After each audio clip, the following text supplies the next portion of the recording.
Meskipun mereka cuma anak yatim piatu dengan masa lalu yang kelam, dia ngerahin seluruh tenaganya buat ngelindungin anak laki-laki itu, bahkan pas dia lagi tidur sekalipun. Dia ngejalani hidup di dunia ini setelah terbangun sebagai sosok yang masuk ke dalam cerita aslinya. Dulunya cuma antagonis kecil, sekarang dia malah terikat di sisi cowok itu. Karena dulu suka ngebully, nasibnya di plot asli berakhir tragis, mati sendirian dalam kedinginan. Tapi karena dia bertekad buat ngelawan takdir, dia pun memulai hidup barunya. Dia mulai perannya sebagai pengawal pribadi Damian, si tokoh utama. Targetnya cuma satu, bertahan hidup sampai Duke Suez datang buat ngejemput si pemeran utama pria itu. Kalau Damian dapat akhir yang bahagia bareng si pahlawan wanita, otomatis dia juga bakal dapetin kebebasannya. Tapi, plotnya malah melintir nggak karuan. Tiba-tiba, si Duke mutusin buat bawa dia pulang juga. Katanya, jadilah menantuku. Kayaknya, ngadopsi anak yatim yang cakap lagi jadi tren baru buat para bangsawan yang gabut. Kepala panti yang korup itu cuma milih anak-anak yang wajahnya paling menonjol. Dia jadi pilihan utama mereka. Dicap sebagai anak pencuri dan udah dibuang 3 kali, tapi sebuah kecelakaan tiba-tiba ngerubah segalanya buat dia. Berbekal pengetahuan soal masa depan, dia ngebet banget pengen ketemu satu orang, si pemeran utama pria, Damian. Dulu Damian adalah anggota keluarga legendaris Craig, keluarga yang saking kayanya sampai bisa nyaingin kekaisaran. Pengaruh mereka bahkan bikin pihak kerajaan ngerasa terancam. Hal ini berujung pada tragedi gelap yang udah direncanain. Orang tuanya tewas dalam kecelakaan mencurigakan.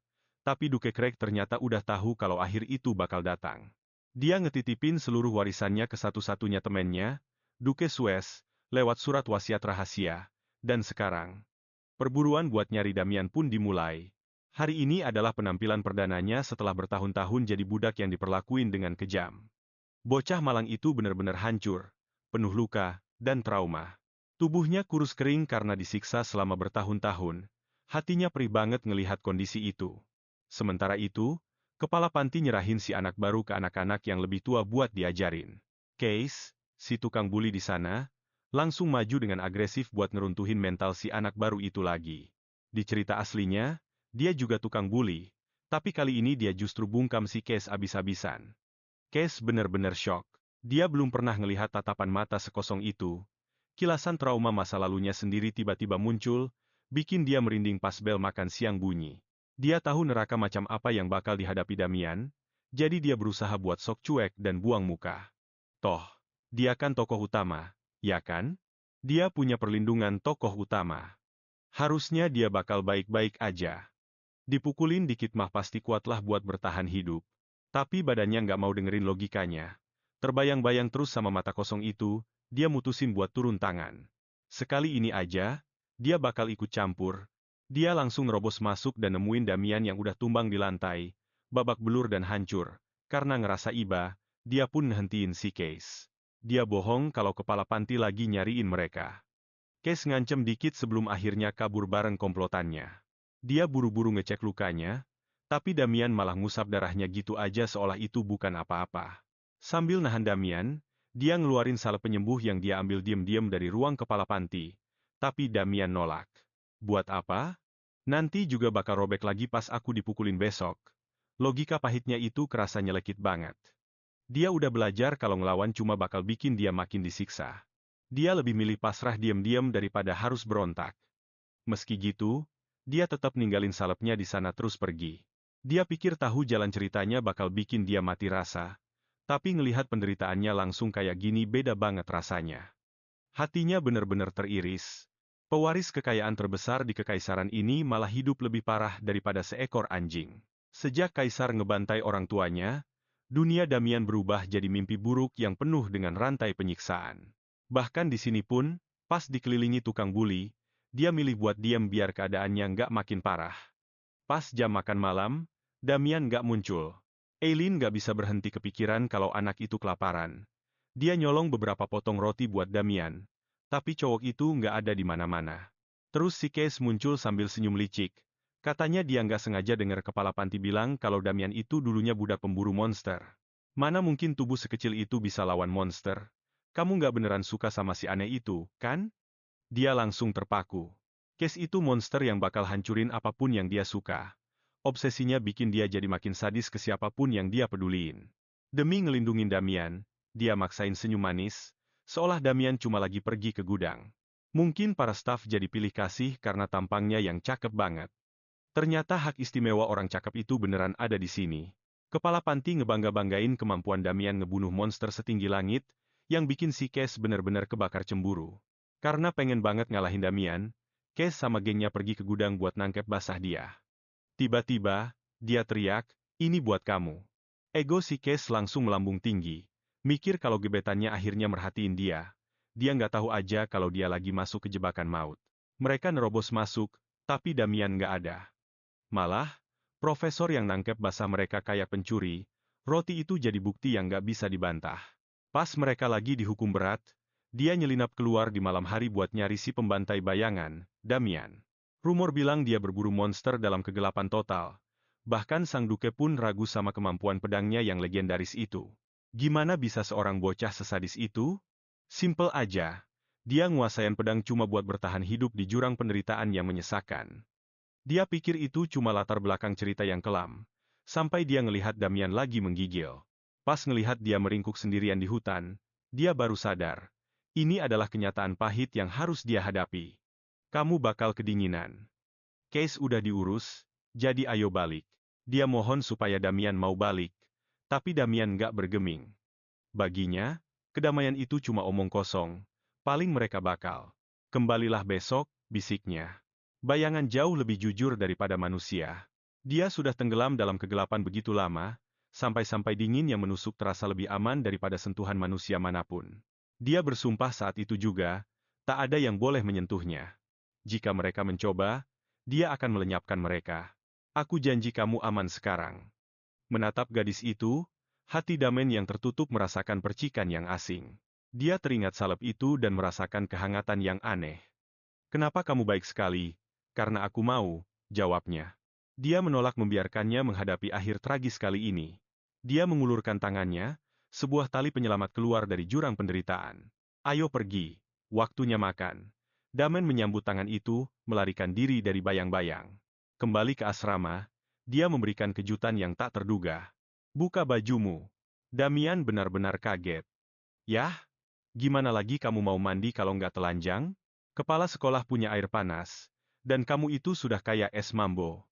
Buruan sebelum kamu membeku, kamu bisa jadi patung es nanti. Melihat keraguan anak itu, Ella mengira dia cuma malu-malu. Damen terbata-bata karena gugup. Tubuhku menjijikan. Kamu akan ngeri saat melihatnya. Ella tahu masa lalu dia sebagai budak berarti tubuhnya penuh dengan bekas luka. Ella menggenggam tangannya erat-erat. Nggak ada yang menjijikan dari dirimu, jadi jangan berkecil hati. Kita nggak punya waktu sedetik pun. Kalau direktur memergoki kita, habislah sudah. Dia bergegas membawa Damen masuk, membenamkan tubuhnya yang penuh luka ke dalam air hangat yang mengepul. Kenyamanan yang sudah lama terlupakan ini akhirnya membuatnya rileks. Setelah selesai, dia mengintip untuk mengecek keadaannya. Sambil membawakan baju bersih, dia tersenyum. Meski baju itu kedodoran di tubuhnya yang kecil dan kurus, dia bahkan sempat mencuri roti lapis dari simpanan makanan. Tapi sebagai mantan budak, Damian belum pernah melihat makanan semewah ini. Para pedagang manusia itu benar-benar nggak punya hati karena tega memperlakukan anak kecil sekejam itu. Ini namanya sandwich. Gigit yang besar ya. Lihat, manjakan matamu dengan suasananya. Damen menggigitnya besar-besar. Rasanya pecah banget di mulut. Jujur, dia kelihatan lucu banget. Benar-benar kayak anak anjing yang menggemaskan dengan pipi tembemnya itu. Melihat rambutnya masih basah kuyup, dia mengambil handuk. Jangan sampai sakit ya, bisiknya. Perhatian lembut itu membuat Damen makin bersandar padanya. Dia bahkan menunduk agar dia lebih mudah mengeringkan rambutnya. Tingkah lakunya yang penurut dan manis itu benar-benar meluluhkan hatinya. Tapi kemudian, dia melihatnya. Sebuah bekas luka bergerigi seperti gigitan binatang buas tepat di lehernya. Damian mengungkapkan bahwa rambut panjangnya itu adalah peninggalan dari hari saat tuannya pertama kali menemukannya. Hati Ella hancur saat membayangkan mimpi buruk luar biasa yang pasti telah dialami Damian yang asli. Dia menyibakkan poni tebalnya ke belakang. Saat mata mereka bertemu, penampilan cowok itu membuatnya benar-benar terdiam 1000 bahasa. Dia punya wajah seputih porselen dan mata biru safir, lebih menawan daripada karakter di buku cerita manapun. Sadar sedang dipandangi, wajah Damen jadi merah padam. Karena panik, dia mengira rona merah itu karena demam dan langsung mengeceknya dengan panik. Enggak, aku cuma agak kepanasan kok, bohongnya. Sementara pipinya sendiri ikut memerah. Akhirnya merasa tenang, dia mengantar Damen kembali ke dalam kamar yang aman. Case masih menghilang setelah dibawa profesor. Biar si brengsek itu nggak mengganggumu malam ini, kamu tidur di kasurku saja. Menginaplah. Terpaksa karena permintaannya, dia mendekati tempat tidur dengan kaku, wajahnya memerah padam saat jantungnya berdegup kencang. Saat mereka makin dekat, aromanya tercium olehnya. Benar-benar memabukkan, dia condong ke belakang untuk menghirupnya lagi. Duh, aku kayak orang mesum ya, pikirnya. Melihat dia membeku, dia membisikkan selamat malam dengan lembut kepada Damen. Nggak ada selamat malam buatku, gumam Damen, bersembunyi di bawah selimut. Pemandangan itu benar-benar imut sampai bikin hati berdebar. Dia pun terlelap, tapi di kegelapan, mata Damen terbuka lebar. Kenapa dia begitu baik? Apa itu cuma rasa kasihan? Dia mengingat kembali kehangatannya sepanjang hari. Apa dia benar-benar nggak menganggapku menjijikan? Tatapan matanya tadi begitu cerah dan berkilau. Tapi kenyataan terasa pahit. Aku hanyalah seorang budak. Harapan adalah kemewahan yang nggak mampu kubeli. Akhirnya dia pun tertidur. Tapi kegelapan membawa kembali bayang-bayang masa lalunya yang menghantui. Dia berdiri sendirian melawan monster-monster mengerikan sementara tuannya menonton. Hanya bertahan hidup yang penting sekarang. Terjebak dalam pertarungan maut, tiba-tiba suara gadis itu menembus kehampaan. Damian, mimpi buruk itu hancur. Dia terbangun dengan napas tersengal-sengal dan mandi keringat. Badanmu panas sekali, kamu sakit? Dia panik. Perhatian yang begitu tulus membuatnya bingung. Saat dia berbalik untuk mencari obat, dia mencengkram tangannya. Dia membelai rambutnya dengan lembut, jantung Damen serasa mau copot. Ini rasanya beda, seperti sinar matahari yang menembus rasa dingin. Kalau aku tetap sakit, apa Alice bakal tetap sebaik ini? Tiba-tiba, braak, pintu terbanting terbuka. Case berdiri di sana dengan emosi meluap-luap. Kamu benar-benar mengerjaiku. Rahasianya terbongkar. Case menerjang ke arah Damen, tapi dia melangkah maju untuk melindungi anak itu. Kamu saja yang terlalu lamban, ejeknya. Merasa geram, Case menyerang. Beraninya kamu menipu profesor. Tertangkap basah, Case sibuk mencari alasan, mengklaim bahwa dia menjebaknya. Damen lagi sakit parah. Tega-teganya kamu meninggalkan kami begitu saja, dia malah asyik judi di gudang itu. Ketakutan kalau dia bakal lapor ke direktur, si guru langsung bungkam si Case dan nyalahin dia buat semuanya. Case pun diseret pergi. Protesnya nggak digubris sama sekali, benar-benar kekalahan telak buat dia. Akhirnya suasana jadi tenang. Kelihatannya Damian akhirnya aman dari perundung itu. Dia menoleh ke arah bocah yang lagi bengong itu sambil tersenyum bangga. Lihat kan, aku bakal selalu jagain kamu. Case marah besar, tapi hatinya yang halu itu, nggak bisa nyalahin dia. Baginya, ini semua salah Damian. Bocah ingusan itu sudah ngerusak semuanya. Sementara itu, dia melihat wajah Damian yang bingung, dan jelasin kalau orang dewasa itu seharusnya membantu. Percaya sama orang lain ya, Damian. Bakal selalu ada seseorang yang bantuin kamu. Dia sebenarnya lagi ngasih kode soal kebahagiaan masa depan Damian. Tapi bagi Damian, dia sudah jadi segalanya. Baginya, dia bukan sekadar gadis biasa. Dia adalah malaikatnya, satu-satunya harapan yang dia punya. Gadis itu mengira diamnya Damian itu karena rasa bersalah soal kebohongan tadi, jadi dia mulai ngejelasin. Tapi Damian sudah paham. Buat balas dendam, kita harus benar-benar kejam, bohong dikit itu lebih baik daripada jadi samsak tinju. Bisiknya, sambil ngajarin Damian buat melawan. Jangan mau diinjak-injak. Melihat profil wajahnya yang anggun, Damian ngerasa dunianya berubah. Dulu, bertahan hidup berarti harus patuh. Tapi sekarang, dia ingin jadi cukup kuat buat melindungi gadis itu, sama seperti dia melindunginya. Sebuah janji dalam hati pun terucap. Direktur bangun dengan kepala yang pusing berat karena mabuk. Dia sempoyongan ke dapur dan nemuin Damian lagi kerja. Rasa panik langsung muncul. Damian di sini cuma pinjaman dari seorang monster. Kalau tuannya sampai dengar barangnya ini disuruh-suruh, bakal ada masalah besar. Dia berniat buat nyetop Damian. Tapi tiba-tiba suara teriakan kacau terdengar dari lorong. Itu si Case. Dia kabur dari hukuman, matanya merah padam, dan lagi nyariin Damian. Kegilaan apa lagi ini? Bentak si direktur. Guru itu ngaku kalau Case ketahuan mencuri. Bawa dia keluar dari sini, perintahnya. Karena tersudut, Case pun berteriak. Aku nggak mau kena sendirian. Dia manggil Damian. Katanya Damian sebenarnya sudah masuk ke gudang sebelum akhirnya kabur. Tunggu, lupain soal itu. Damian lagi sakit dan nggak pernah ke sana kok.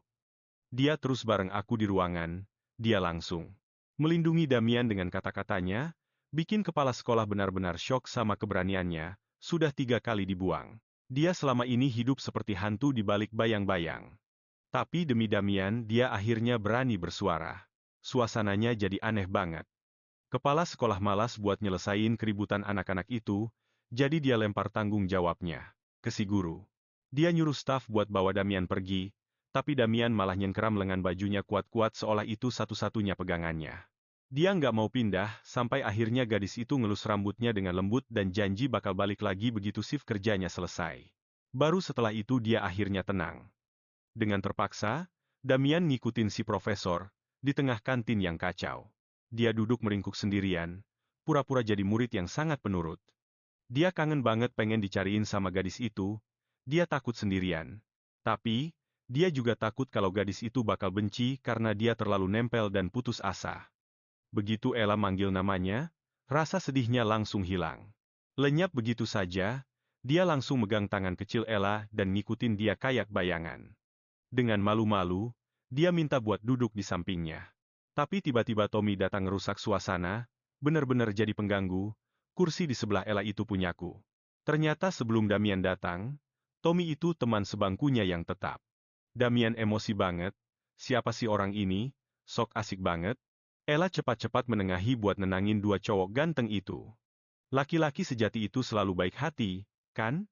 Tommy langsung menyerah. Dia bilang dia ngalah cuma karena dia yang paling ganteng.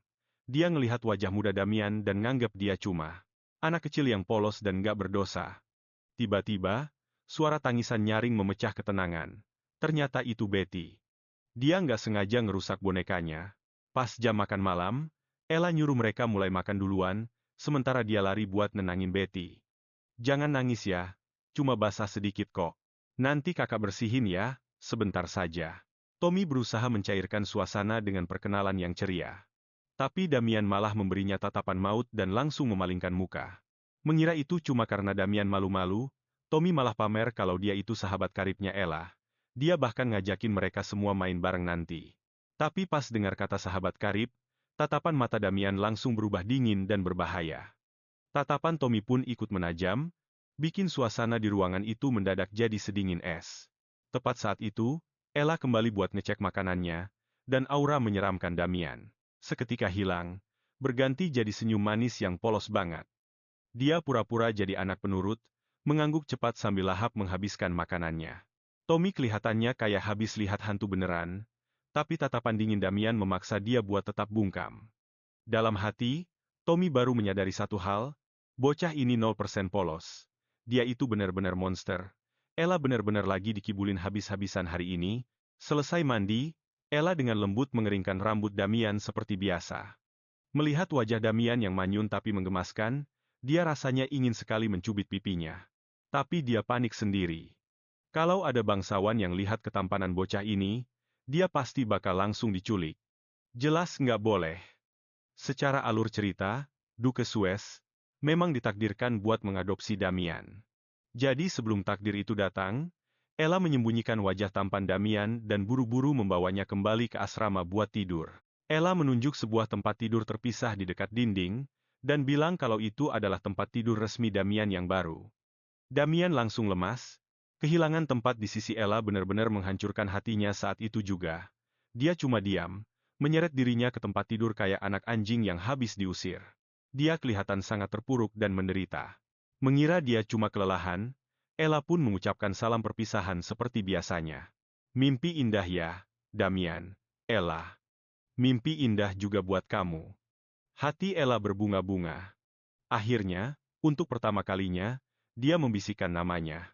Siapa sangka 4 kata saja bisa bikin sebahagia ini, tapi di tengah malam yang sunyi, dia terbangun dan mendapati tempat tidur Damian kosong. Damian menghilang.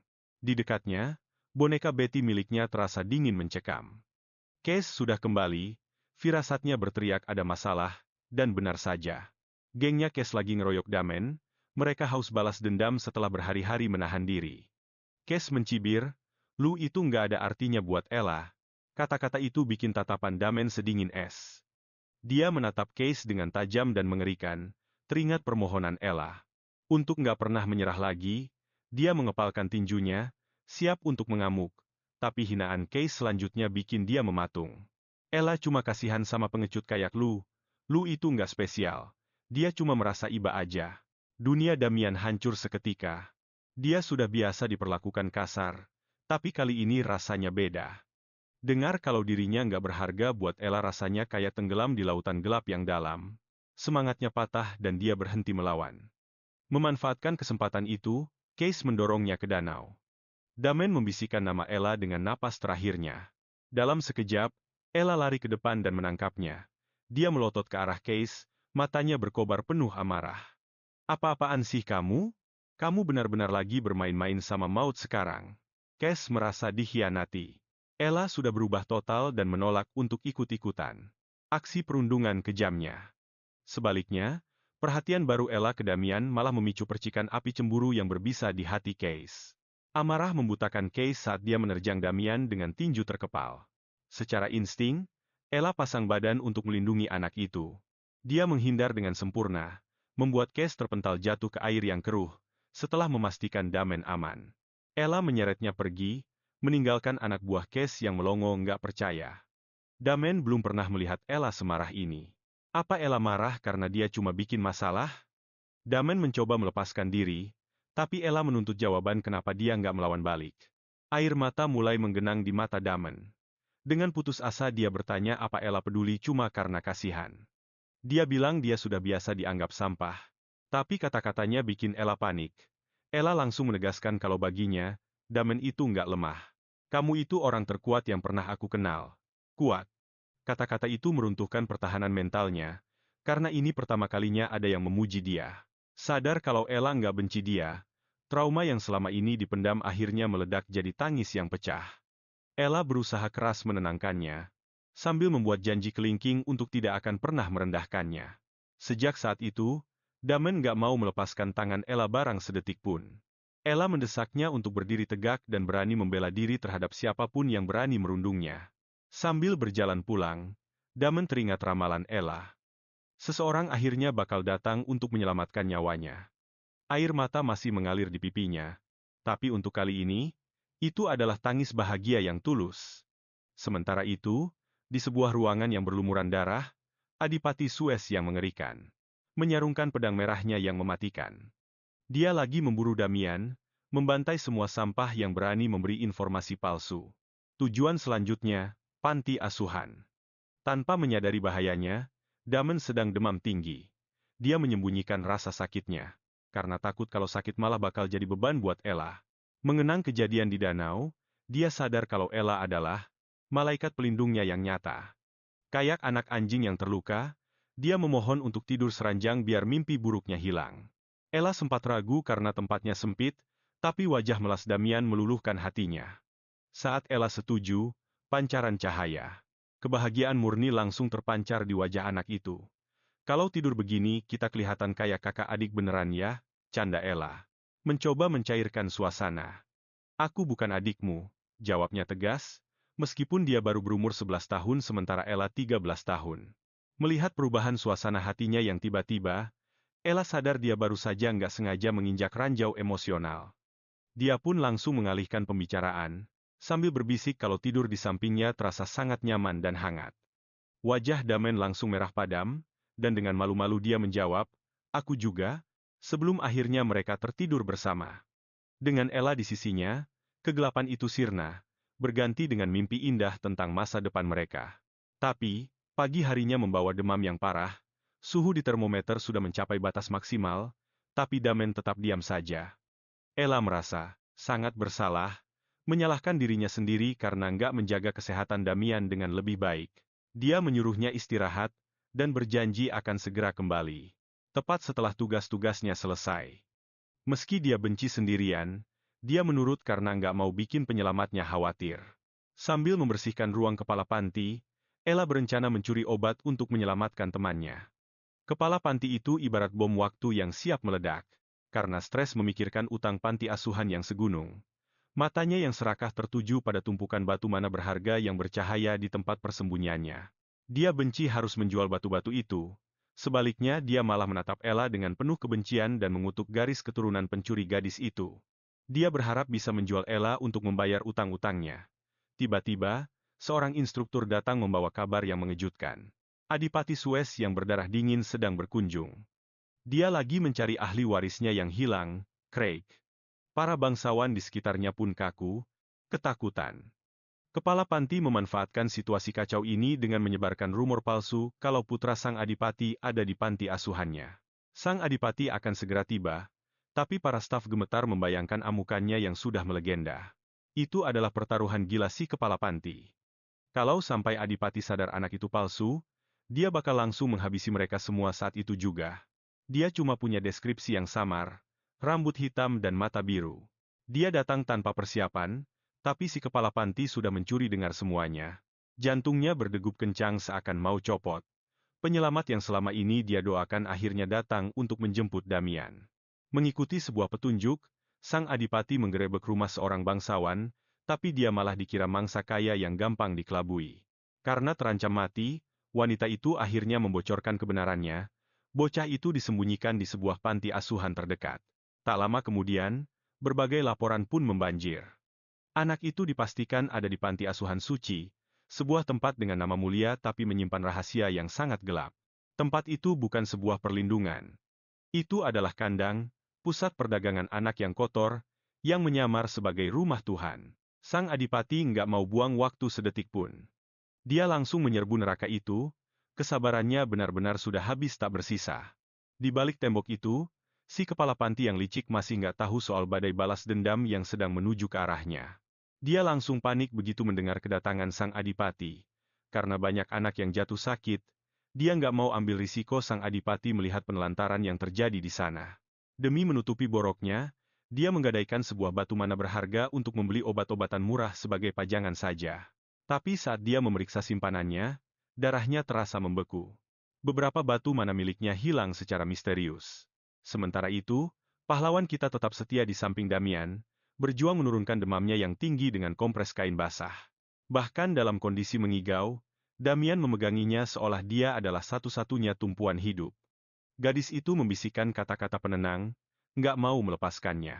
Dia diam-diam sudah mengambil satu batu mana, berharap aura mistisnya bisa menstabilkan kondisi Damian, tapi itu ternyata masih belum cukup.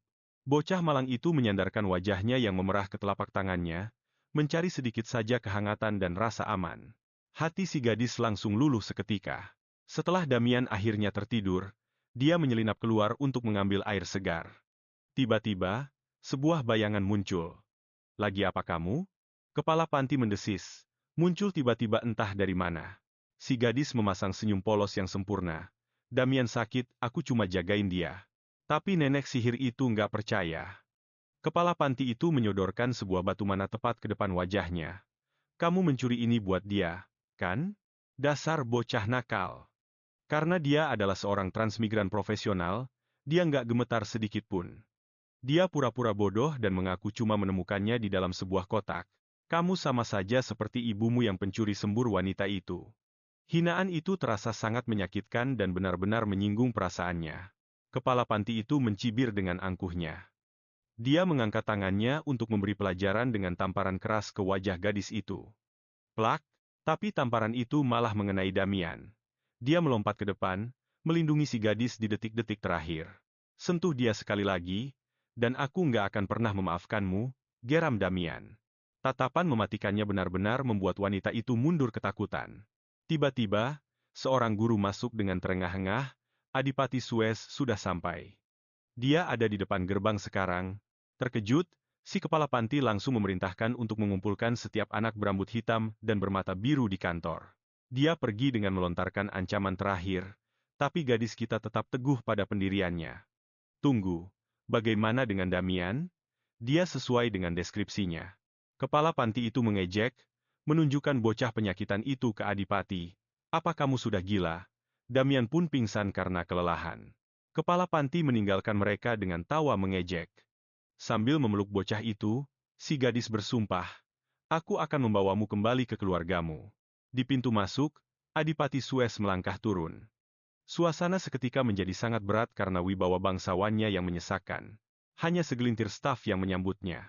Sang Adipati mengamati lingkungan yang sunyi dan terisolasi itu, kecurigaannya makin kuat. Hawanya benar-benar busuk, dia langsung ke intinya tanpa basa-basi dan menuntut, di mana anak itu? Saat guru itu mulai terbata-bata, Sang Adipati langsung menerobos masuk. Di tikungan, dia menabrak seorang gadis kecil. Dia berlutut untuk minta maaf, tapi kemudian dia melihatnya mata hijau gadis itu yang sangat tajam. Waktu seakan berhenti. Si gadis pura-pura jadi anak yatim piatu yang polos. Bertanya apakah Sang Adipati datang untuk mengadopsi adik baru. Dia dengan santainya bilang kalau ada 5 anak laki-laki berambut hitam dan bermata biru yang menunggu di kantor. Keberaniannya membuat Andi tertegun. Kebanyakan orang bahkan nggak berani menatap mata Sang Adipati. Gadis ini benar-benar sebuah anomali. Tak lama kemudian mereka sampai di kantor. Para kandidat sudah berbaris. Anak-anak itu langsung menangis karena aura dingin Sang Adipati. Kepala panti bersikeras kalau sang pewaris ada di antara mereka. Sang Adipati mengeluarkan sebuah batu resonansi. Batunya tetap redup, nggak ada reaksi sama sekali. Semua anak ini palsu, matanya berkilat penuh niat membunuh.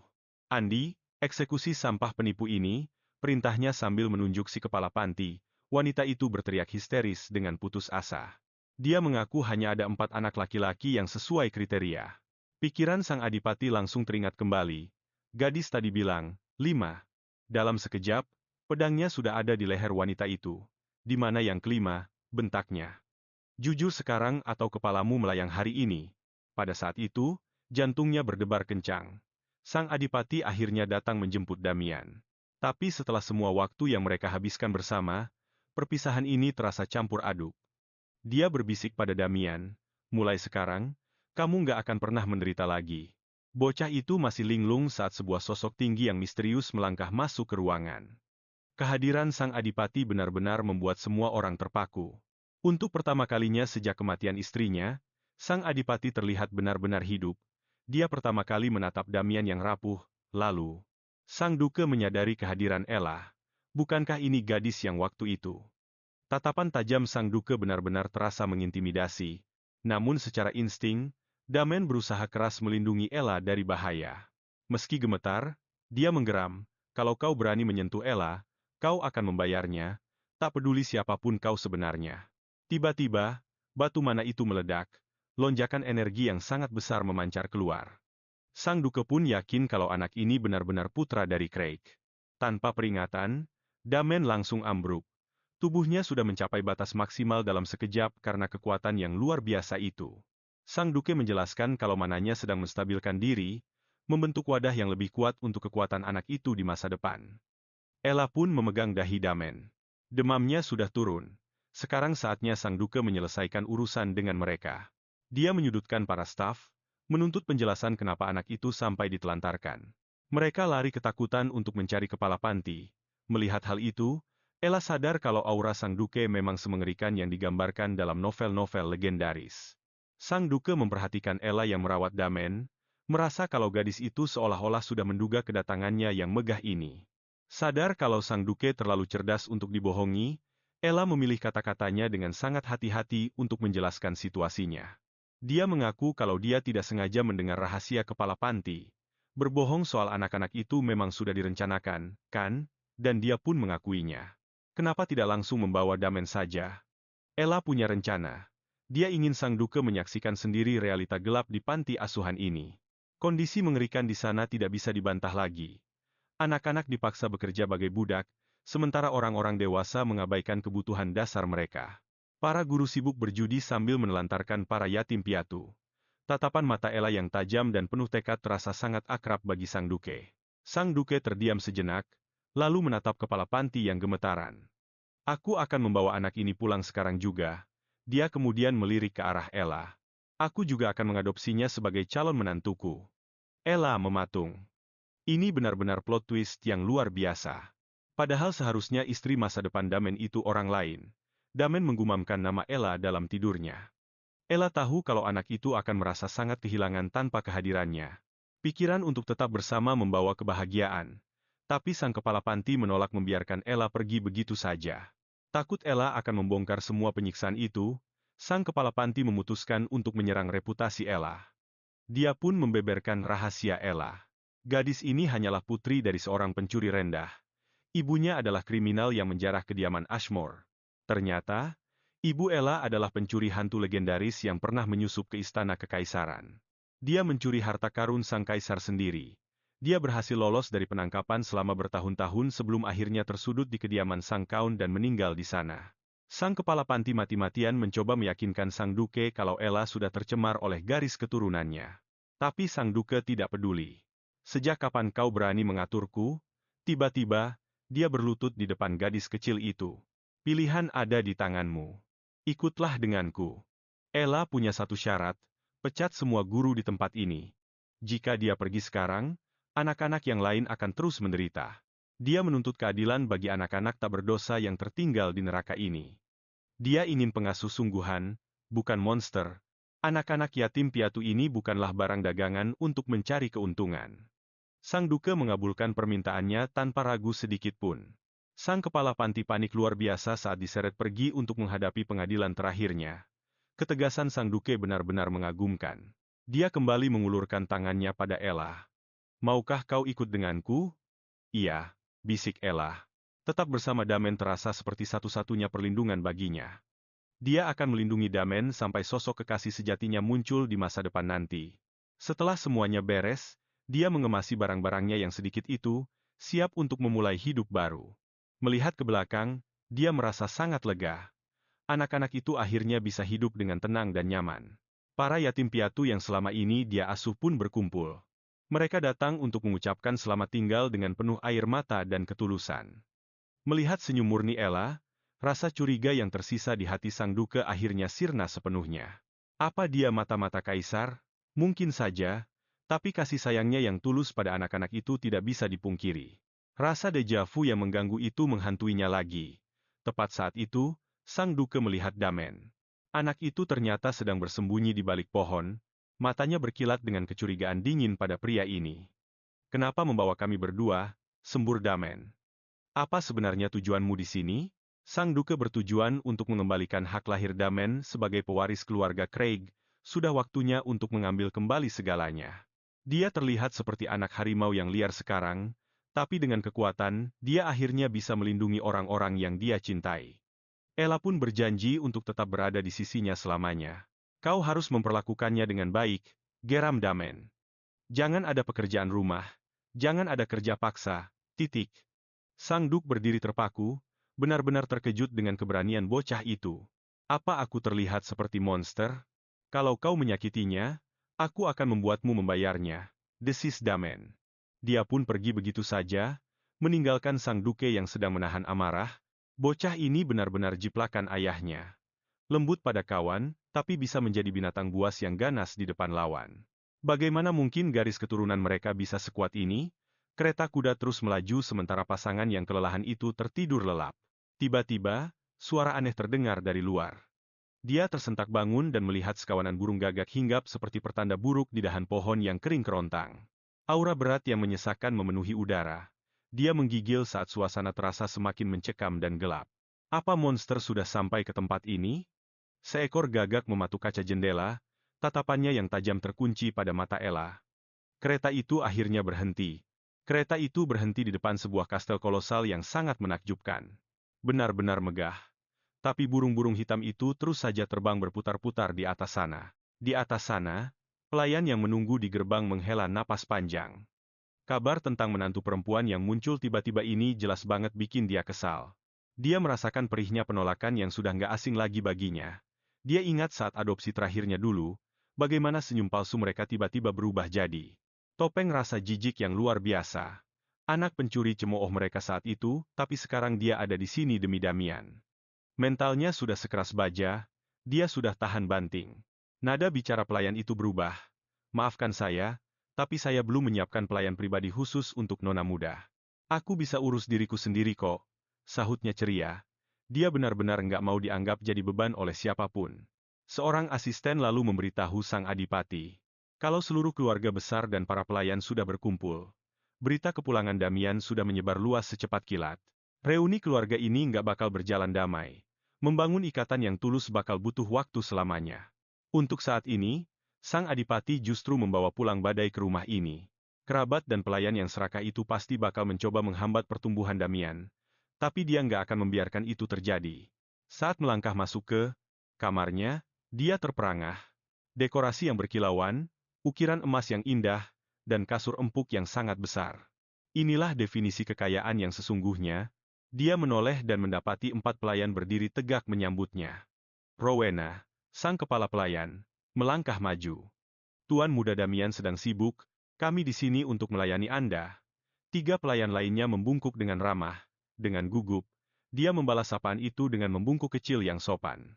Dia belum pernah dimanjakan seperti ini sebelumnya.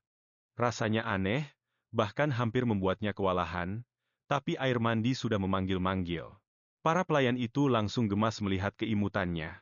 Waktunya membersihkan diri dari segala kotoran sisa panti asuhan. Dia merasa agak minder, dengan tubuhnya yang kurus kering dan ringkih, tapi dia tetap berdiri tegak. Dia nggak mau mereka mengasihaninya. Minyak aromaterapi mana yang Nona inginkan? Seorang pelayan muda bertanya sambil menunjukkan berbagai macam aroma. Minyak wangi, pakai air hangat saja sudah cukup kok, bisiknya pelan. Di panti asuhan dulu, cuma ada air yang dinginnya membeku. Seketika ruangan itu jadi sunyi, mata kepala pelayan itu berkaca-kaca karena rasa kasihan yang menyayat hati saat dia menundukkan kepalanya. Kami akan mencarikan aroma yang paling cocok untuk Anda, janjinya. Tolong jangan terlalu kaku. Kami ada di sini untuk melayani Anda. Akhirnya, setelah bersih dan merasa nyaman, dia merebahkan diri di kasur paling empuk yang pernah ada. Ternyata dimanjakan itu melelahkan juga ya. Dia berguling-guling, dengan penuh kebahagiaan, sampai enggak sengaja menabrak Damian yang sedang tidur. Dia kelihatan seperti malaikat sungguhan. Sementara itu, di kediaman Suez, kekacauan pecah. Anggota keluarga cabang benar-benar panik. Mereka menentang keras kepulangan Damian. Karena Adipati Krit sudah tiada, mereka ingin merebut kekuasaan itu untuk diri mereka sendiri. Mandi dibantu pelayan tadi rasanya seperti lari maraton, tapi akhirnya setelah bersih, dia langsung menjatuhkan diri ke tempat tidur dengan bahagia. Dia menabrak Damian yang sedang tertidur lelap. Dengan potongan rambut barunya, dia kelihatan benar-benar sangat menggemaskan. Sementara itu, di kediaman Suez, suasana terasa sangat tegang karena kecemasan di antara para anggota keluarga cabang yang serakah. Sejak Adipati Krit meninggal dunia, kepulangan Damian selalu disambut dengan permusuhan dingin yang sangat nyata. Dia dulu mempercayakan kerajaan bisnisnya yang besar kepada Adipati Suez. Sekarang, keluarga Suezlah yang memegang semua kendali. Setelah 11 tahun meraup keuntungan besar, mereka nggak sudi mengembalikannya begitu saja kepada bocah misterius itu. Sang Viskaun terutama, dia menolak melepaskan angsa emas ini tepat di depan matanya sendiri. Sementara itu, sang adipati masuk dengan membawa berita mengejutkan. Aku akhirnya berhasil menemukan pewaris Krit. Para pelayan memasang senyum palsu sambil menanyakan hal yang sebenarnya. Apa anak ini benar-benar sanggup memimpin keluarga? Nggak mungkin. Damian masih terlalu hijau untuk menghadapi sarang hiu seperti ini. Pulang ke rumah sekarang sama saja dengan dicabik-cabik oleh kerabatnya sendiri yang haus kekuasaan. Lalu, sang adipati mengungkapkan kalau dia juga membawa pulang seorang gadis muda yang pintar dan bersemangat. Dia berencana mendidik mereka berdua sampai mereka layak menyandang nama besar Krit yang legendaris itu. Para pelayan pun langsung panik.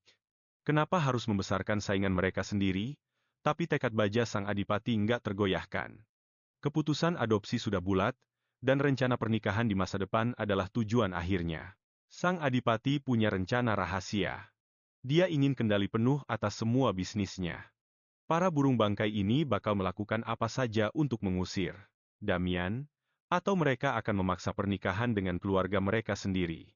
Tapi kalau dia menetapkan gadis itu sebagai calon pengantin Damian, para ular serakah ini nggak akan bisa menyentuh apa yang sudah menjadi hak milik anak itu. Suatu hari, si gadis berkata padanya, nanti kita bakal menikah loh. Anak malang itu cuma bisa bengong kebingungan. Cinta adalah hal yang misterius baginya. Si gadis menjelaskan, itu loh, perasaan mendebarkan. Saat kamu melihat seseorang yang istimewa, seluruh tubuhmu bakal terasa panas. Dia bertanya-tanya, apa perasaan ini yang namanya cinta? Dia jadi salah tingkah banget sampai-sampai mulai cegukan. Dia menghindari tatapannya dengan wajah memerah, karena mengira dia takut, si gadis mencubit gemas pipinya yang merah merona. Dia tergagap dan bilang kalau dia cuma kepanasan. Jadi, si gadis pun langsung menjauh. Ya sudah, aku kasih jarak deh. Lagi pula kasur ini besar kok. Hati Damian langsung mencelos. Menjauh darinya adalah hal terakhir yang pernah dia inginkan. Menyadari Damian terdiam, dia berbisik, takut kalau Damian bakal mimpi buruk lagi. Kata-katanya itu benar-benar menyentuh lubuk hati Damian yang terdalam. Untuk menenangkannya, dia menarik Damian ke dalam pelukan hangat. Nggak akan ada mimpi buruk malam ini, aku janji. Tidur yang nyenyak ya, Damian.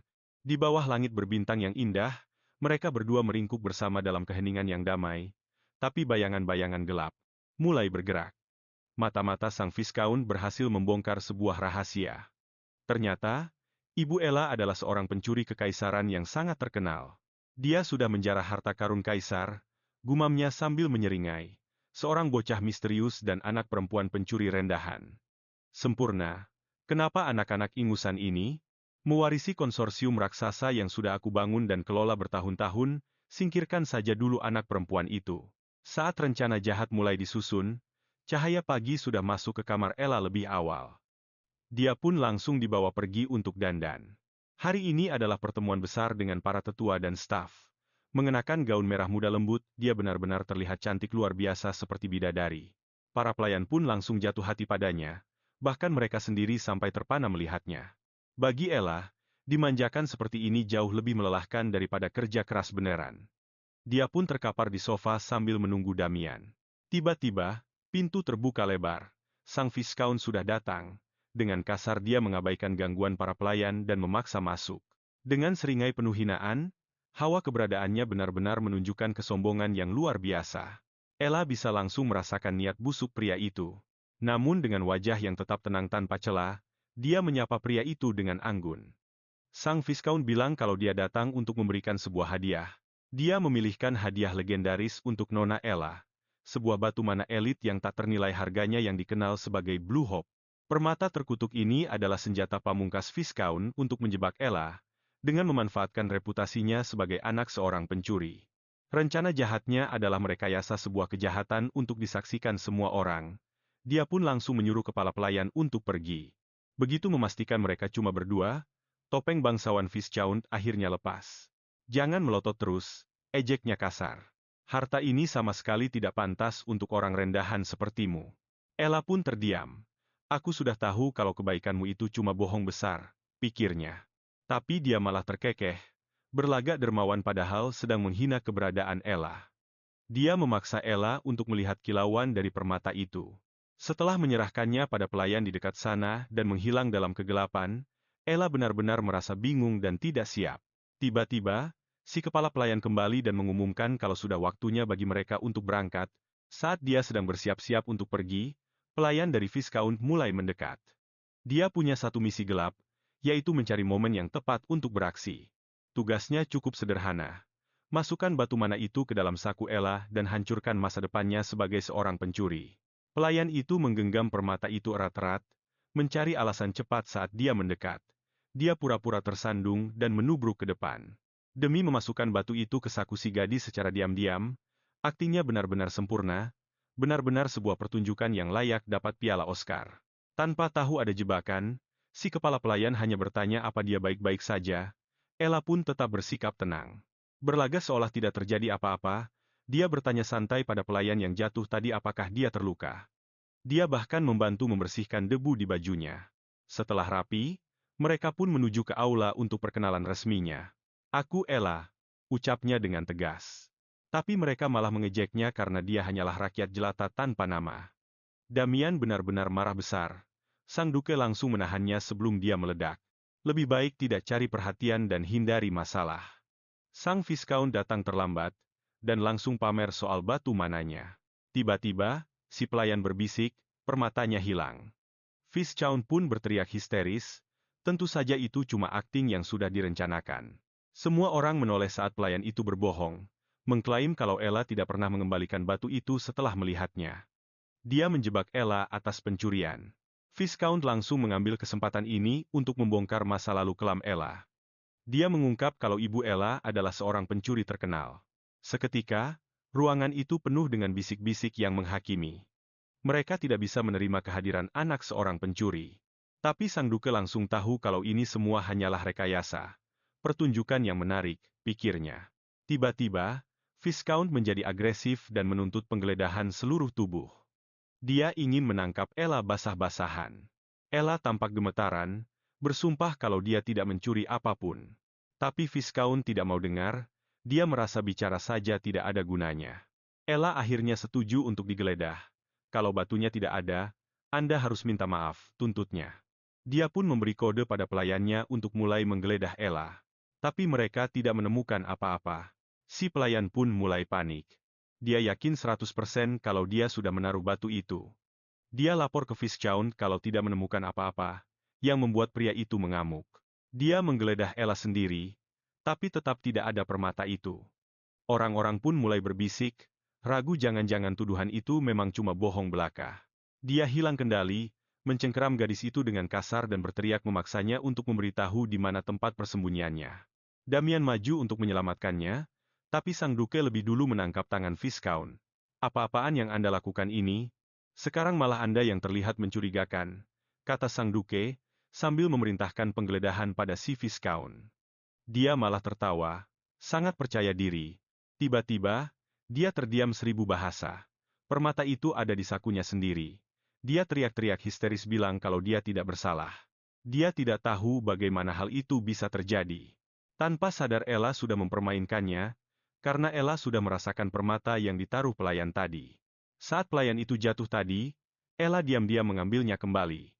Lalu, pas lagi digeledah, dia selipkan batu itu ke saku si Viscount. Dua orang konyol ini masuk tepat ke dalam jebakannya. Semuanya berjalan persis seperti yang dia duga, mencoba menjebak seorang profesional itu kesalahan besar.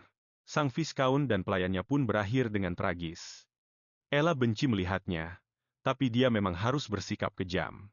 Untuk menaikkan statusnya, sang duke harus mencari keluarga bangsawan yang mau mengadopsinya sebagai anak mereka. Semua orang pun terkejut mendengarnya. Bangsawan mana sih yang masih waras mau adopsi anak berdarah pencuri? Tiba-tiba, sebuah kabar darurat datang.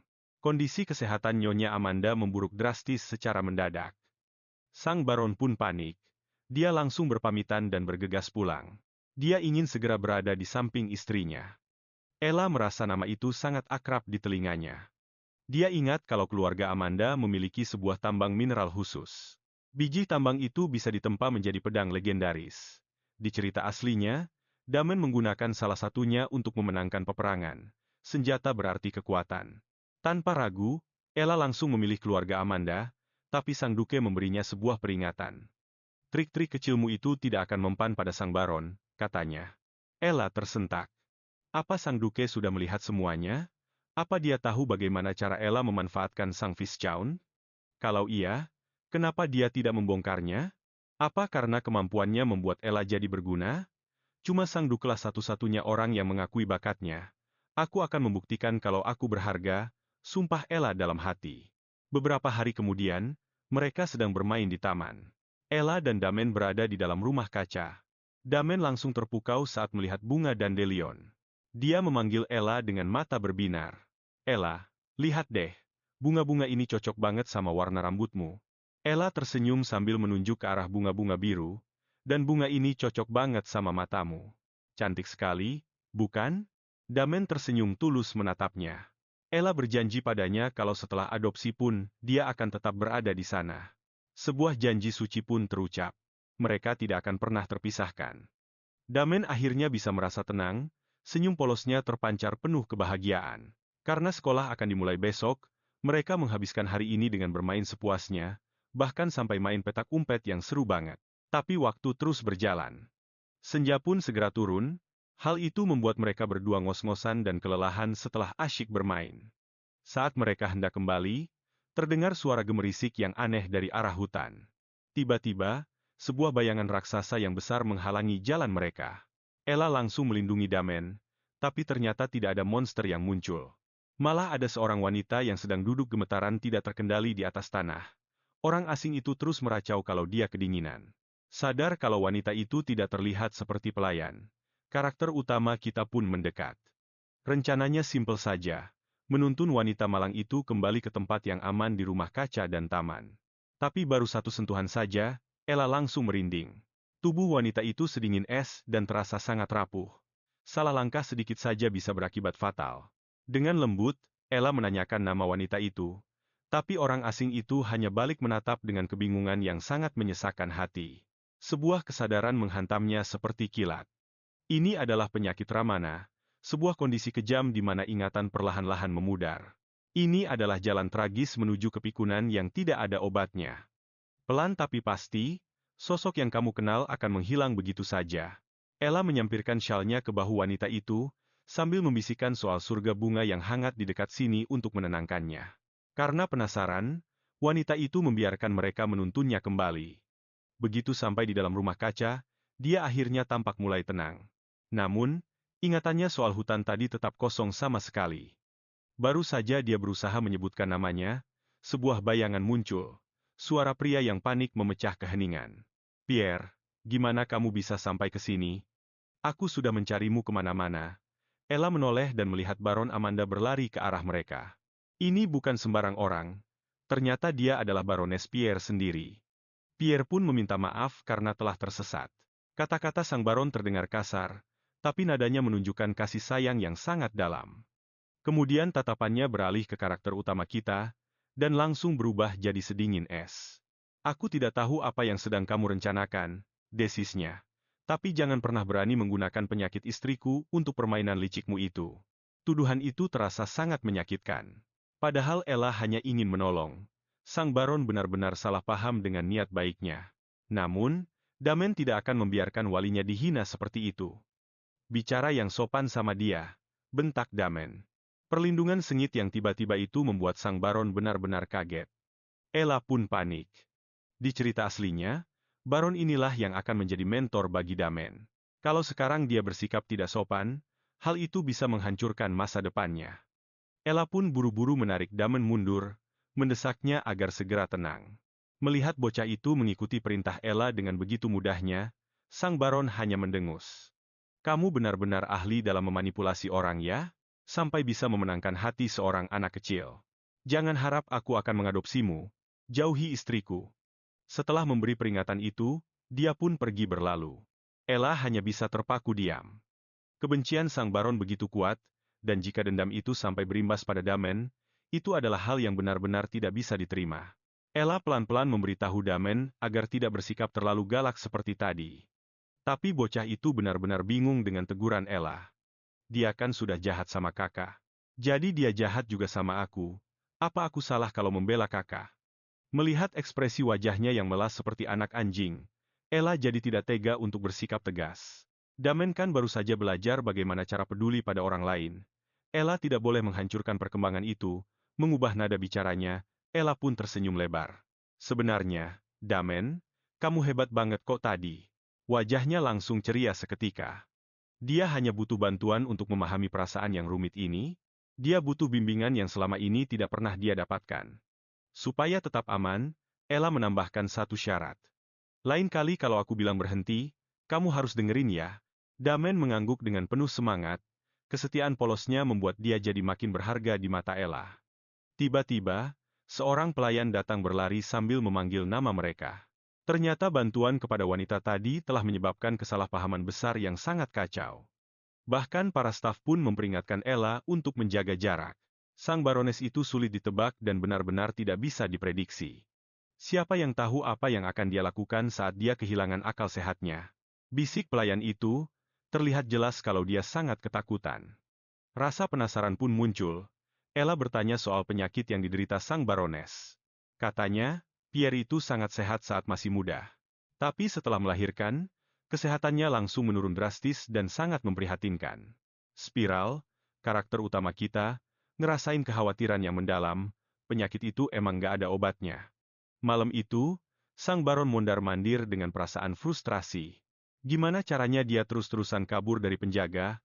Pas ngelihat istrinya yang lagi tidur, amarahnya luluh jadi rasa bersalah. Dia ingat betapa bahagianya mereka pas masa kehamilan dulu. Tapi setelah itu, yang tersisa cuma penderitaan belaka. Dia ngerasa bertanggung jawab atas kondisi istrinya yang sekarang cuma tinggal raga tanpa jiwa. Di kekaisaran ini, penyakitnya itu sama aja kayak hukuman mati. Setiap hari, sosok Pierre perlahan-lahan menghilang. Sang Baron langsung lemes pas ingat pernah nemuin istrinya berdiri di pinggir jurang. Benar-benar tersesat dalam pikirannya sendiri. Dia pengen punya anak, tapi kehadiran anak itu justru menjerat Pierre, sosok perempuan yang sebenarnya sangat mencintai kebebasan. Apa hilang ingatannya itu sebenarnya cara dia buat kabur?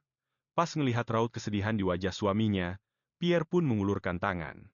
Hari ini, justru dialah yang ngasih ketenangan. Kalau bukan karena gadis berambut emas itu, aku pasti masih ada di luar sana. Hampir mati kedinginan, tapi dia nyelamatin aku dengan kehangatannya dan syal itu. Dia benar-benar malaikat. Pancaran senyum tulus dari istrinya bikin sang Baron benar-benar terpaku dan nggak bisa berkata-kata. Udah berapa lama ya dia nggak senyum kayak gitu? Pierre genggam tangan suaminya, berharap kedua anak itu bisa jadi akrab. Dia berencana buat minta maaf besok, meskipun sang Baron ngerasa kalau kebaikan istrinya yang tiba-tiba ini cuma pura-pura. Hatinya terasa berat pas ngelihat wajah istrinya yang penuh harap. Setelah hening yang cukup lama dan tegang, dia akhirnya ngangguk terpaksa. Dia nggak tahan buat nggak ngemes-ngemes pipi Damen yang imut banget. Rasanya lembut dan empuk banget, kayak permen kapas manis. Pas ngelihat Damen yang malu-malu kucing, dia dengan lembut ngambil tangan bocah itu dan nempelin ke pipinya sendiri buat ngebujuk dia. Kedekatan yang tiba-tiba ini bikin otak Damen benar-benar korsleting saat itu juga. Kepala pelayan ngumumin kedatangan Sang Baron dan Nyonya Amanda. Mereka berdua masuk ke ruangan dan membungkuk dengan hormat. Karena ngerasa nyesel banget udah salah paham sebelumnya, Sang Baron sengaja datang buat minta maaf secara resmi dan tulus. Hal ini bikin dia benar-benar kaget. Tiba-tiba dia sadar.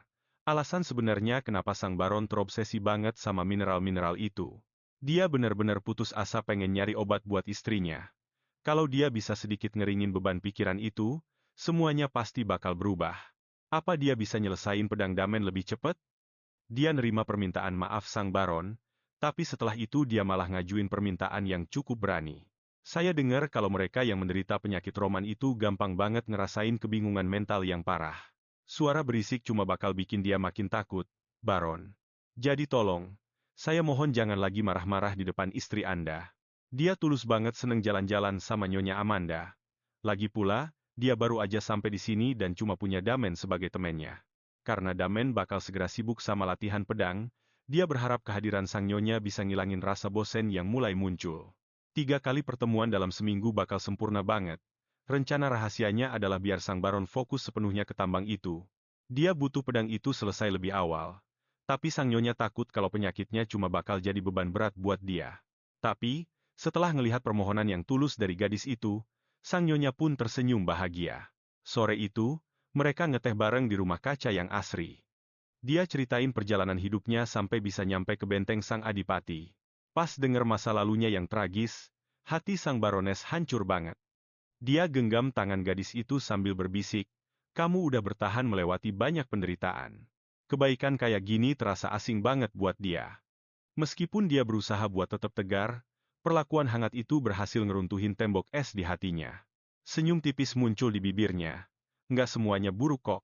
Teman-temanku baik, dan guru-guru jahat itu akhirnya dapat hukumannya.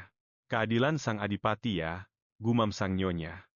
Beliau emang bukan tipe orang yang suka ikut campur urusan rakyat jelata. Tapi, dia malah nyelamatin Damen kecil dari lubang neraka itu. Sang Nyonya terdiam, mikir apa mungkin rasa bersalah yang jadi motivasi sebenarnya. Terus, Sang Nyonya ngungkapin kebenaran soal Adipati Suez dan mendiang ayahnya Damen, yaitu Adipati Craig. Ditempa dalam panasnya pertempuran legendaris, mereka jadi saudara seperjuangan yang gak terpisahkan sampai kemenangan total mereka raih. Kekaisaran berhasil ngehancurin klan-klan pengguna mana. Tapi di hari Suez pulang dengan penuh kejayaan, semuanya berubah.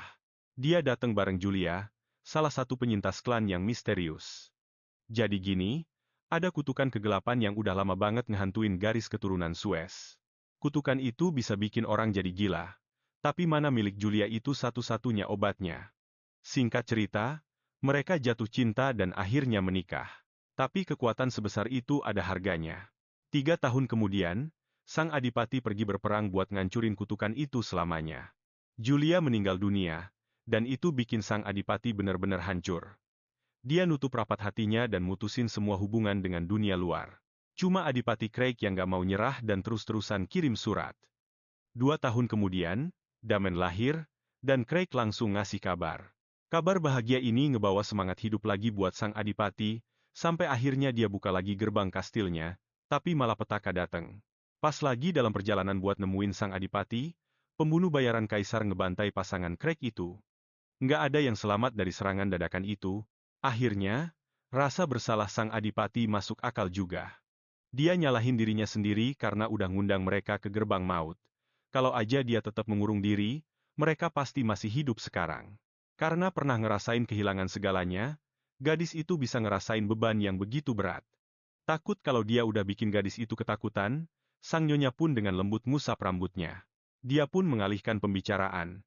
Kamu mengingatkanku pada putraku, meski belakangan ini dia selalu sibuk mengurus bisnis pertambangan. Hal itu memicu rasa penasaran Ella. Dia memohon untuk mengunjungi lokasi itu. Sementara itu, kerutan di dahi Jared begitu tajam sampai-sampai bisa membuat burung jatuh dari langit.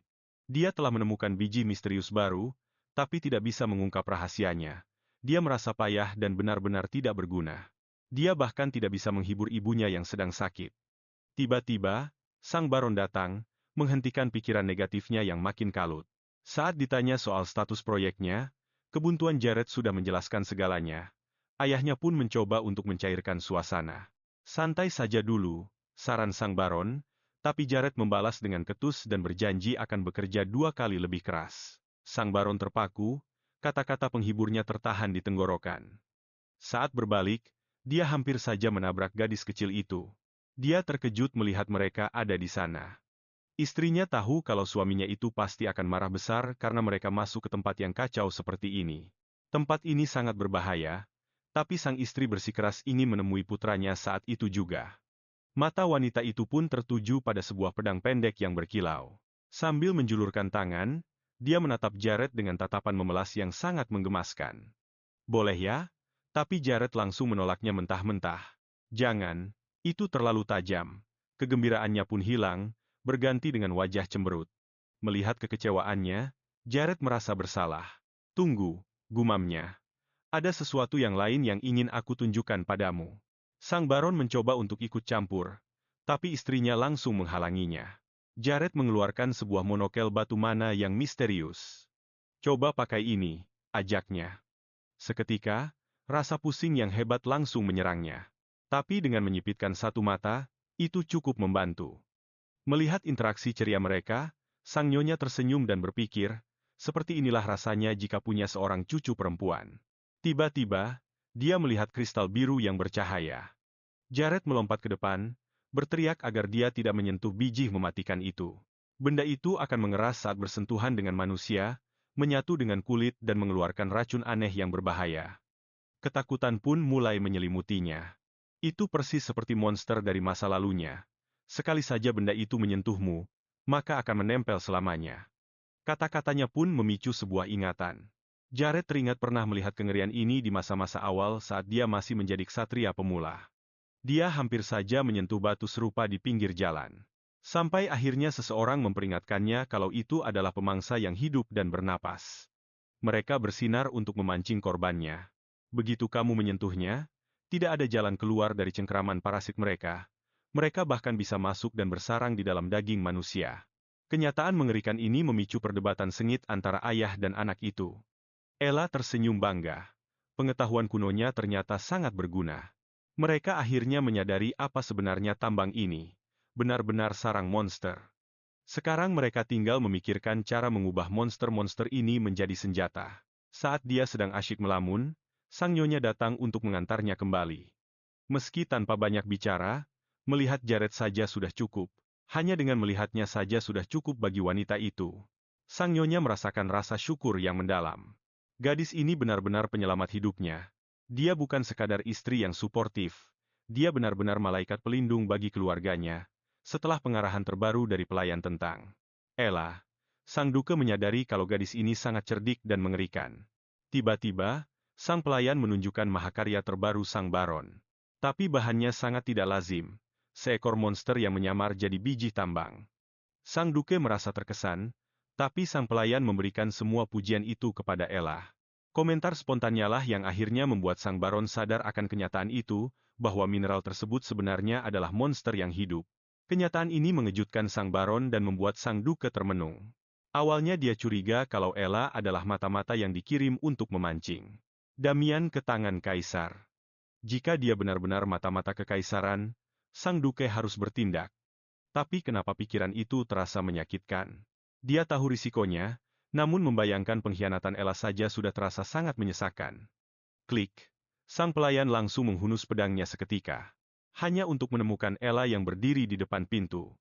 Nyaris saja, Ella benar-benar menguping dan hampir ketahuan. Mau apa kamu? Tanya sang duke. Ella mengangkat sebuah tas kecil. Aku dengar Anda menderita migrain, jadi aku membawakan obat. Sang pelayan merasa terharu dengan kebaikannya, tapi dalam hati Ella sedang berkeringat dingin. Dari mana dia mendapatkannya? Dia tidak mungkin mengaku kalau dia mencurinya saat berpura-pura sakit. Apa yang ada di belakang punggungmu, Tuan Pelayan? Tanyanya mengalihkan pembicaraan. Pria itu dengan cepat menyembunyikan belati mautnya. Bukan apa-apa, bohongnya, sambil menyembunyikan senjatanya. Ella pun mendekat untuk menyerahkan obat itu. Tapi sang duke langsung menyambarnya lebih dulu. Kamu datang ke sini bukan cuma untuk ini, kan? Ella pun langsung ke intinya. Aku ingin keluarga lain yang mengadopsiku. Sang duke terdiam kaku. Sang baron menginginkanmu, tapi kamu malah ingin berhenti. Yang mengejutkan, sang duke malah menanyakan pilihannya. Keluarga Suez, jawabnya. Aku hanya butuh tempat tinggal sampai aku dewasa nanti. Jawaban sang duke adalah tidak dengan nada dingin. Dia benci drama, apalagi harus menolak anak-anak. Ella pun mundur dengan perasaan kalah. Sementara itu, sang duke menatap pemberiannya dengan tatapan aneh. Gadis ini benar-benar mencoba menyembuhkan kutukan legendaris hanya dengan vitamin anak biasa. Benar-benar komedi. Dia mencurigai gadis itu sebagai mata-mata, namun dia tidak bisa berhenti mencemaskannya. Setiap gadis bangsawan lainnya menginginkan mahkota. Tapi dia malah sibuk merencanakan pelariannya yang hebat. Ella sudah mulai menghitung lini masa ceritanya. Waktu hampir habis. 4 tahun lagi sampai Damian pergi ke medan perang untuk menemukan pemeran utama wanita yang asli. Itu memberinya waktu 9 tahun untuk mengamankan kebebasannya dan menghilang selamanya. Dia pun pergi ke tempat latihan bersama sang barones untuk mengakhiri harinya. Dia pergi buat ngecek perkembangan Damian. Sebagai imbalan atas bantuannya, sang baron setuju buat ngelatih pewaris muda itu secara langsung. Tapi, Ella masih ngerasa was-was. Soalnya, amarah sang baron itu benar-benar terkenal karena alasan yang salah. Damian jelas-jelas nggak suka sama ayahnya sendiri. Ella mutusin buat nemuin bocah itu duluan. Dia langsung nerobos masuk lewat pintu. Dia nemuin Damian udah tumbang. Damian, ada yang luka nggak? Dia langsung lari ke sampingnya. Tapi Damian cuma bisa ngasih senyum tipis. Cuma capek kok, Kak Ella. Aku nggak apa-apa. Ngelihat para ksatria lain, Ella langsung emosi. Mereka benar-benar maksain anak sekecil ini terlalu keras. Mulai sekarang, aku bakal terus ngawasin kalian, tegasnya. Kalau ada yang berani nindas kamu, mereka harus berhadapan sama aku dulu. Karena nggak mau bikin Ella khawatir, Damian langsung bilang kalau dia baik-baik saja. Loh, kakak mau pergi? Dia tiba-tiba berubah jadi mode anak kucing yang sedih. Itu benar-benar jebakan. Aku capek banget, tapi kalau lihat kakak, energiku rasanya penuh lagi. Besok kakak harus kesini lagi ya, janji? Sang barones nggak bisa berhenti ketawa gara-gara tingkah gemasnya. Bahkan para ksatria yang tampang sangar pun diam-diam pengen nangis terharu. Terus, sang baron sendiri datang. Suasananya sekarang beda banget, dia jauh lebih sopan. Dia bahkan ngasih hadiah buat Ella. Itu adalah sebuah busur yang dibuat dari biji monster terkutuk. Benar-benar sebuah mahakarya, tapi sayangnya bagi mereka, cuma pedang yang dianggap penting. Kita belum bisa nempa pedang pakai bahan ini, aku sang baron. Apalagi tanpa bantuan ahli tempa kayak Weber.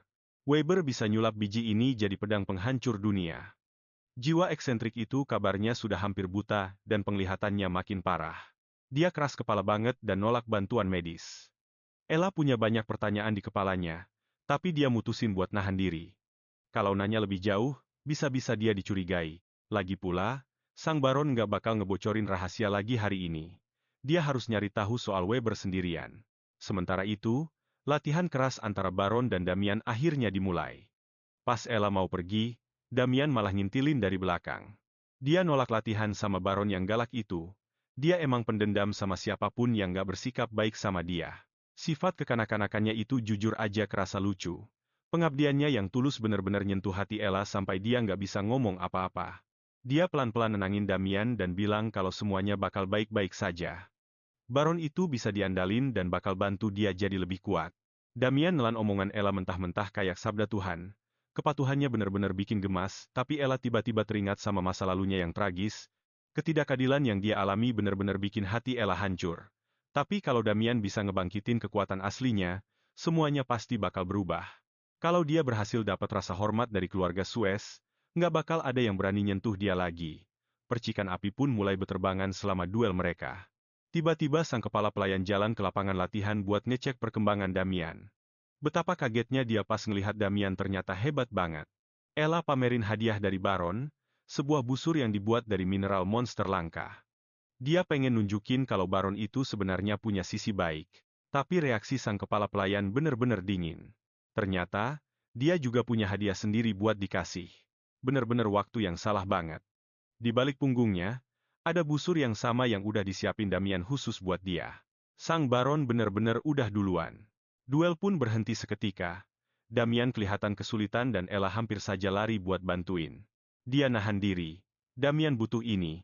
Dia harus berjuang sendiri buat dapat pengakuan. Baron sendiri nggak nyangka bakal kayak gini. Yang tadinya cuma pemanasan ringan, sekarang berubah jadi pertarungan hidup dan mati. Permainan pedang Damian emang masih kacau. Tapi insting membunuh dan refleksnya benar-benar gila. Biarpun udah kelelahan, dia nolak buat nyerah. Hari-hari kejam saat bertarung lawan monster sebagai budak udah nempa dia jadi penyintas yang tangguh.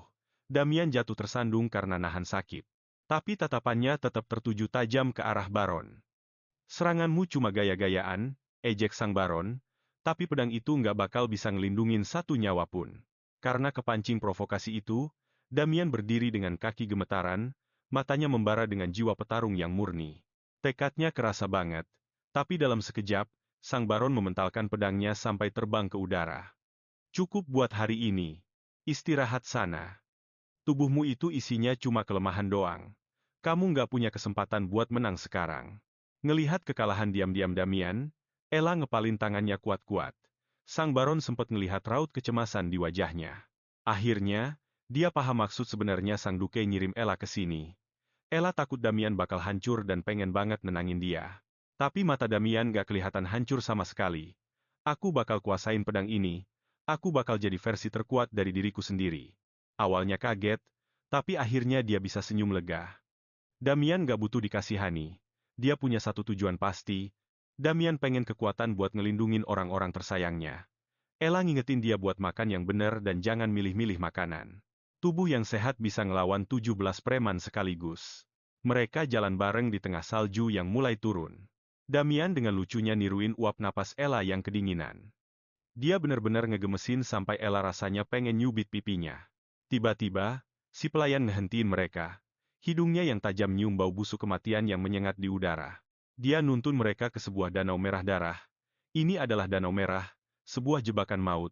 Banyak orang terpikat gara-gara warnanya. Tiba-tiba, terdengar suara benturan keras dari gubuk di pinggir danau. Seorang pria dengan penutup mata keluar dengan sempoyongan, darah bercucuran dari mulutnya. Suasana mendadak jadi sangat mencekam. Gadis itu langsung pasang badan di depan Damen, menatap tajam ke arah orang asing itu. Sebelum dia sempat bicara, pria itu langsung menenggak habis botol anggurnya. Mata si pelayan terbelalak saat dia mengenali siapa pria itu. Sudah lama ya tidak bertemu. Kau masih ingat aku, geram pria itu. Sudah kubilang. Anak-anak tidak boleh ada di tempat terkutuk ini. Si pelayan tersentak mundur, menahan mual karena bau busuk yang menyengat dari pria itu. Maaf, Tuan Weber. Kami akan segera pergi. Tunggu sebentar. Kenapa nama Weber terdengar tidak asing ya? Bukankah dia ahli pedang legendaris yang pernah disebutkan oleh Sang Baron? Sambil berlari kembali ke kediaman Duke, dia langsung mendesak si pelayan dengan pertanyaan. Apa benar pria itu adalah sang maestro pembuat pedang? Dia meninggalkan bengkel pandainya setelah kehilangan penglihatannya. Setelah mendengar penjelasan si pelayan, kebenaran yang gelap itu akhirnya mulai masuk akal. Ternyata Putri Weber tewas di Danau Merah. Tapi tragedi itu awalnya tidak langsung mematahkan semangatnya. Kepergian Nona Julialah yang akhirnya membuatnya lari ke botol minuman, karena usia sang duces hampir sama dengan mendiang anaknya. Julia pernah menjadi cahayanya, membantunya bangkit dari bayang-bayang duka setelah kematian putrinya. Tapi begitu Julia tiada, Weber kembali mabuk-mabukan, menenggelamkan kesedihannya dan keras kepala menolak bantuan medis apapun. Sebelum pergi, si pelayan mewanti-wanti mereka dengan keras agar menjauhi Danau Merah. Tapi dasar gadis kita ini, dia adalah pemberontak sejati. Kata patuh sama sekali tidak ada dalam kamusnya. Besok paginya, dia menyelinap keluar ke tepi danau sendirian, bertekad untuk melakukan penyelidikan. Dia sampai di tepi air tepat saat seorang pria keluar dari pondok. Ternyata itu adalah dokter yang katanya dikirim untuk mengobati Weber. Dia bersiap untuk menanyakan kondisi sang pandai besi. Tapi percakapan bisik-bisik pria itu mendadak membuatnya terpaku di tempat. Dokter itu sedang melapor pada seorang Viscount, mengakui kalau dia selama ini membohongi Hugh Weber soal kesembuhan matanya yang mulai buta. Kenyataannya, dia diam-diam meracuni satu-satunya mata Weber yang masih berfungsi. Dengan begitu, Weber tidak akan pernah bisa menempa pedang bermuatan aura milik Duke. Hal ini akan melumpuhkan kekuatan militer mereka. Sebentar lagi, seluruh wilayah Adipati akan jatuh ke tangan keluarga Count yang berkhianat. Melalui sebuah bola sihir, sang dalang berkali-kali memerintahkan dokter itu untuk menyembunyikan kebenaran. Dia tidak boleh membiarkan Weber melihat mineral baru itu. Setiap kata dari konspirasi jahat mereka terdengar jelas di telinganya saat dia bersembunyi di balik pohon. Tidak mungkin dia akan membiarkan rencana licik ini berhasil. Pria itu terbangun dengan rasa pening luar biasa akibat mabuk semalam, sambil memeluk botol anggur. Dia berjalan sempoyongan ke pintu dan hanya melihat seorang gadis kecil sedang bermain di tepi danau. Panik, Weber langsung berlari dan menariknya. Apa kau sudah bosan hidup? Tempat ini sangat berbahaya. Rasa takutnya seketika meledak menjadi amarah karena cemas. Tanpa merasa takut, gadis itu justru melemparkan senyum lebar dan melambai. Weber yang bingung menuntut penjelasan kenapa dia ada di sana. Gadis itu pun mengangkat busur dan anak panahnya dengan bangga. Lihat hadiah baruku ini. Keren banget, kan? Perhatian Weber seketika teralihkan oleh mata anak panah biru yang berkilauan itu. Menggunakan mineral misterius itu sebagai umpan ternyata berhasil dengan sempurna. Karena sangat ingin meneliti biji langka itu, Weber pun mengajaknya masuk ke dalam. Botol-botol anggur kosong berserakan di lantai gubuknya. Tempat itu benar-benar berantakan total. Pikiran gadis itu tetap fokus pada siasat jahat si dokter. Mereka memanfaatkan kebutaan Weber sebagai senjata untuk melawan Duke. Dia harus mencegah kondisi mata pria itu agar tidak makin parah. Tiba-tiba, sebuah botol obat berwarna aneh di atas meja menarik perhatiannya. Kelihatannya sangat mencurigakan. Dia memutuskan saat itu juga untuk mengambilnya diam-diam demi penyelidikan nanti. Saat Weber membersihkan ruangan, dia mengamati pria itu dalam-dalam. Sambil menyalakan perapian yang nyaman, dia mengajaknya ngobrol santai, pelan-pelan membujuknya agar berhenti minum-minum dan fokus pada kesehatannya. Untuk memulai awal yang baru, Weber benar-benar terpana. Sudah lama sekali tidak ada orang yang bicara padanya seperti itu. Dia bercerita kalau putrinya tenggelam di Danau Merah, menyalahkan kegagalannya sendiri sebagai seorang ayah atas kecelakaan tragis itu. Itu bukan salahmu, potong gadis itu dengan tegas. Untuk menghiburnya, dia membagikan kisah menyedihkan tentang ibunya sendiri. Dulu dia sempat percaya kalau keberadaannya lah yang memaksa ibunya terjerumus ke dunia kriminal, membawa rasa bersalah yang mendalam selama bertahun-tahun. Tapi ibunya selalu bilang, ini bukan salahmu. Jika putrimu bisa melihatmu sekarang, dia pasti akan bilang, ayah, itu bukan salahmu. Menatap gadis itu, Weber seolah teringat kembali pada momen serupa bertahun-tahun lalu. Duchess Julia pernah mengatakan hal yang sama persis. Mereka berdua punya jiwa yang sangat mirip. Begitu senja tiba, mereka membuat kesepakatan. Weber akan menyimpan anak panah itu untuk menelitinya lebih dalam semalaman. Dia akan menemuinya besok untuk mengembalikan hadiah berharga itu. Di mana tempat tinggalmu? Di Kastel Duke. Sebelum Weber sempat mencerna jawaban itu, gadis itu sudah menghilang secepat angin. Mengira dia hanyalah seorang pelayan kastel, Weber pun langsung sibuk bekerja. Dia sangat terobsesi untuk menganalisis bahan unik dari mata anak panah itu. Dia begadang semalaman, benar-benar tenggelam dalam pekerjaannya. Sayangnya, dia harus mengembalikannya lebih cepat dari dugaan. Rahasia dari mineral itu masih belum bisa terpecahkan. Weber sudah bertahun-tahun tidak menginjakkan kaki di kastel. Bagaimana mungkin dia akan disambut sekarang? Pikiran untuk menghadapi sang duke membuatnya diliputi rasa takut. Saat dia akhirnya sampai, dua orang penjaga langsung menghadang jalannya. Dengan penampilannya yang sangat berantakan dan membawa anak panah tajam, dia terlihat sangat mencurigakan. Tepat saat dia mulai panik, Baroness Pietra muncul. Weber, sudah lama sekali ya. Tak lama kemudian, dia pun diantar masuk ke dalam kediaman megah itu. Di ruang utama tempat sang baron, gadis itu, dan Damen menunggu. Paman Weber, serunya girang, membuat pandai besi tua itu benar-benar terpaku melihat situasinya. Baron Weber berdiri di sana dengan wajah yang sangat terkejut. Gimana caranya paman bisa masuk ke sini? Tanyanya. Pria ini teman dekatku loh. Dia terobsesi banget sama anak panah itu, yang paman kasih ke aku. Karena kalian berdua sama-sama ahli pandai besi, aku pikir ini saat yang tepat buat kolaborasi legendaris. Kedua pria itu cuma bisa saling lirik dengan bingung. Benar-benar sebuah kebetulan yang gila. Sang Baron menatap Ella dengan sedikit curiga. Jadi Ella langsung mengalihkan pembicaraan dan menanyakan perkembangan pekerjaan Weber. Gimana riset anak panahnya? Ada kemajuan? Begitu percakapan beralih soal persenjataan, kedua pria itu langsung serius dan fokus banget ke detail teknisnya. Mereka tenggelam dalam diskusi yang sangat mendalam. Ella menyeringai kecil. Rencana besarnya berjalan mulus. Sementara itu, Damen mengira Ella cuma lagi asyik menikmati coklat panasnya. Dengan penuh perhatian, Damen menggeser coklat panas miliknya ke arah Ella. Serius deh, cowok berhati lembut kayak dia itu terlalu berharga buat dunia ini. Kedua ahli itu berdebat tentang cara menempa biji langka itu menjadi pedang dewa. Merasa sangat terkesan, Sang Baron langsung mengajak Hueyberg untuk bekerja sama saat itu juga. Tapi saat melihat mata Hueyberg yang buta, ekspresi Baron langsung berubah suram karena merasa kasihan. Matamu kelihatan parah banget. Kamu masih menghindari pengobatan? Tanyanya lembut. Hueyberg mengerjap, benar-benar bingung.